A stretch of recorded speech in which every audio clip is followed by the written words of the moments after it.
रब्बी इशरह ली सदरी व यस्सिर ली अमरी वहलुल उक़दतम मिन लिसानी यफ़क़हू क़ौली। बिस्मिल्लाहिर्रहमानिर्रहीम। अस्सलामु अलैकुम। जी बच्चों, क्या हाल चाल है? अल्लाह तबारक व तआला आपको सेहत व सलामती के साथ रखे। जी, हमारा रमज़ान का पहला आशरा चल रहा है। किसी ने भी मुझे दुआ याद करके नहीं सुनाई। चलें एक दफ़ा दुआ पढ़ लें। या हय्यू या क़य्यूम बिरहमतिका नस्तगीस। ये रहमत का अशरा है और ये रहमत की दुआ है। तो जी बच्चों, आज हम करेंगे उर्दू ग्रामर का काम, जिसमें हम करेंगे इसम मारफा की अक़साम। जी, हमने इसम की अक़साम पढ़ा था। इसम की हमने अक़साम जो मायने के लिहाज से हमने इसम की अक़साम पढ़ी थी वो दो थी, इसम नकरा और इसम मारिफा। तो आज हम पढ़ेंगे इसम मारिफा की अक़साम की, उसको कितने हिस्सों में तकसीम किया गया, उसकी कितनी अक़साम हैं।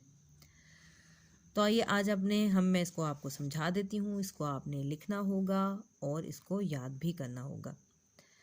इसम मारफा की दर्जैल 4 किस्में हैं, यानी इसम मारफा की 4 अक़साम हैं। इसको 4 हिस्सों में तकसीम किया गया है। पहला जो उसकी इस किस्म है वो है इसम अलम। ये इल्म नहीं लिखा हुआ, ये है अलम, इसम अलम।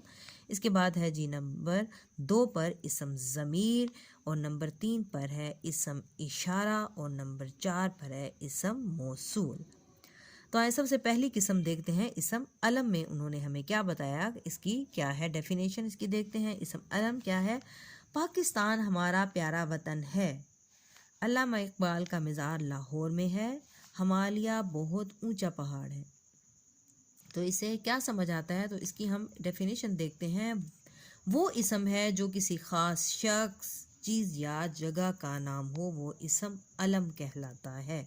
यानी कि इसम मारफा असल में क्या है? इसम अलम ही है। वो इसम है जो किसी ख़ास शख्स, चीज़ या जगह के नाम को ज़ाहिर करे। जैसे पाकिस्तान हमारा प्यारा वतन है, तो इसमें जो पाकिस्तान है वो है इसम अलम। अल्लामा इकबाल का मज़ार लाहौर में है। इसमें अल्लामा इकबाल भी ख़ास हैं, अहम हैं, और लाहौर अहम है। ये दोनों चीज़ें इसम अलम कहलाएंगी। हिमालय बहुत ऊंचा पहाड़ है, तो इसमें जो हिमालय है लफ्ज़ वो क्या है? वो इसम अलम होगा। अब हम देखते हैं इसकी दूसरी किस्म इसम ज़मीर। जिसकी दूसरी किस्म है इसम ज़मीर। आपको पता है कि इसम ज़मीर क्या होता है? वो कलमा या वो इशारा करे, यानी कि उसकी तरफ जो लफ्ज़ जो किसी इसम की जगह पर बोल दिया जाए, जैसे उसका काम या उसका वो क्या कर रहा है, इस तरह की जो मिसालें हैं वो इसम ज़मीर या आपने पहले पढ़ा है। इसमें देखते हैं अकरम कल मेरे पास आया। अकरम को बहुत ज़रूरी काम था, इसलिए अकरम जल्द वापस चला गया।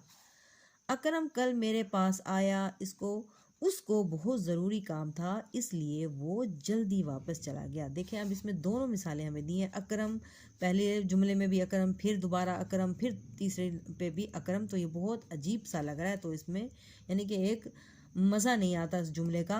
तो इसको किस तरह पढ़ेंगे? अकरम कल मेरे पास आया, उसको ज़रूरी काम था, इसलिए वो जल्दी चला गया। जिसमें उस जो है ये हमने अकरम की जगह इस्तेमाल कर दिया, यानी कि इसमें उस की बात क्या है? अकरम की बात हो रही है, और इसलिए वो जल्दी चला गया। तो जो लफ्ज़ वो है वो भी हमें बता रहा है कि अकरम की बात हो रही है।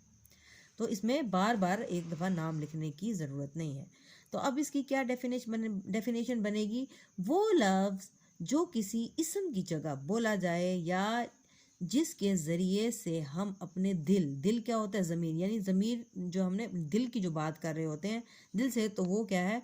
मैं किसी दूसरे इसम की तरफ इशारा करें, यानी कि जो हमारे दिल में हमारे होता है नाम, और हम उसको जो लफ्ज़ इस्तेमाल कर रहे होते हैं वो होगा ज़मीर।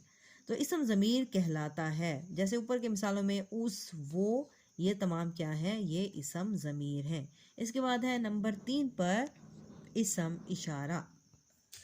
नंबर 3 पर है इसम इशारा। ये इसके नाम से ही ज़ाहिर हो रहा है कि ये किसी चीज़ की तरफ इशारा कर रहा हो, यानी कि वो इसम जो किसी चीज़ की तरफ इशारा करे वो क्या होगा? इसम इशारा। जैसे ये मेरा कलम है, तो ये लफ्ज़, इसकी कीमत क्या है? वो स्कूल की इमारत है।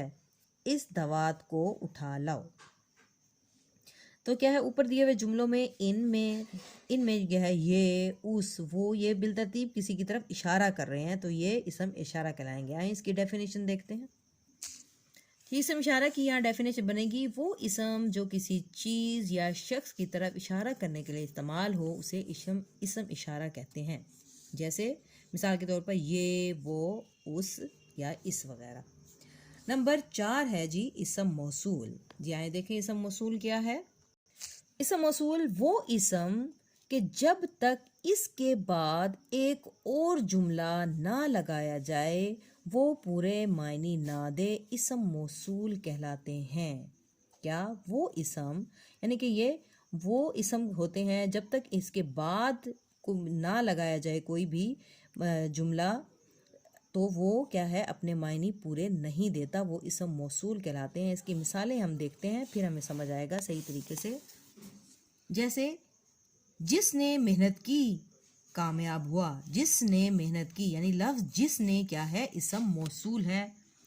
जिसने मेहनत की कामयाब हुआ, कामयाब हुआ जब हम लिखेंगे तो हमारा जुमला जो है वो मुकम्मल होगा, तो वो जिसने, तो लफ्ज़ जिसने क्या होगा, इसम मौसूल होगा। जो कुछ चाहते हो ले लो, जो कुछ, यानी कि ये जब तक ये जुमला मुकम्मल होने के लिए इसको जब तक जो कुछ हो, जो चाहते हो ले लो, यानी कि ये एक से मुकम्मल नहीं होता, जो जुमलों के साथ ये मुकम्मल होगा तो जो कुछ जो है इसम मौसूल होगा। जो आया वो गया, जो आया सिर्फ अकेला हो तो हमें समझ नहीं आएगा, इसके साथ जब तक हमने दूसरा जुमला नहीं लगाया तो ये मुकम्मल नहीं हुआ, हमारी समझ से बालातर है, ऊपर है। जो आया भी लफ्ज़ क्या है, इसम मौसूल है। तो ये इसके 4 जो हैं इसम मारफा की अक़साम हैं, इनको याद करें और अपनी उर्दू ग्रामर की कॉपीज़ पर करें, ठीक है। और आप होमवर्क है आपका नर्दबान उर्दू का सफ़ा नंबर 20 और सफ़ा नंबर 21। आए देखें सफ़ा नंबर 20 और 21 में क्या है। जी आपके सफ़ा नंबर 20 है सिफ्त के 3 दर्जे। सिफ्त क्या है, इसम सिफ्त क्या होता है कि जिसमें किसी इसम की अच्छाई या बुराई बयान की जाए वो इसम सिफ्त कहलाता है। कराची एक बड़ा शहर है, कराची लाहौर से बड़ा है, कराची पाकिस्तान का सबसे बड़ा शहर है। पहले जुमले में कराची की तारीफ हुई कि कराची जो है वो बड़ा शहर है। अच्छा, वो एक बड़ा शहर है, ये सिफ्त का पहला दर्जा है, तो इसे क्या है, सिफ्ते तफसील ज़ाती कहते हैं, यानी कि पॉजिटिव डिग्री। अब है जी दूसरे जुमले में बताया कराची जो है लाहौर से बड़ा है। दूसरे जुमले में कराची का मुकाबला यानी कि बड़ाई में लाहौर से किया गया और बताया गया कि वो लाहौर से बड़ा है। ये सिफ्त का क्या हो गया, दूसरा दर्जा है, तो इसको क्या करेंगे, तफजील बाज यानी कि कंपैरेटिव डिग्री कहलाएगा ये। इसके बाद है तीसरे जुमले में कराची का मुकाबला पाकिस्तान के क्या हुआ, तमाम शहरों से किया गया और बताया गया कि वो सब शहरों से बड़ा है, तो ये तीसरा दर्जा कहेंगे जिसे हम कहेंगे तफजील कुल यानी कि सुपरलेटिव डिग्री ये होगा। तो अब आपको ये समझ आ गए, इनके 3 दर्जे बताए गए हैं। अब ये उर्दू में फ़ारसी के बहुत से अल्फाज इस्तेमाल होते हैं। फ़ारसी में तर लगाने से सिफ्त का दूसरा दर्जा तफसील बाज बनेगा, और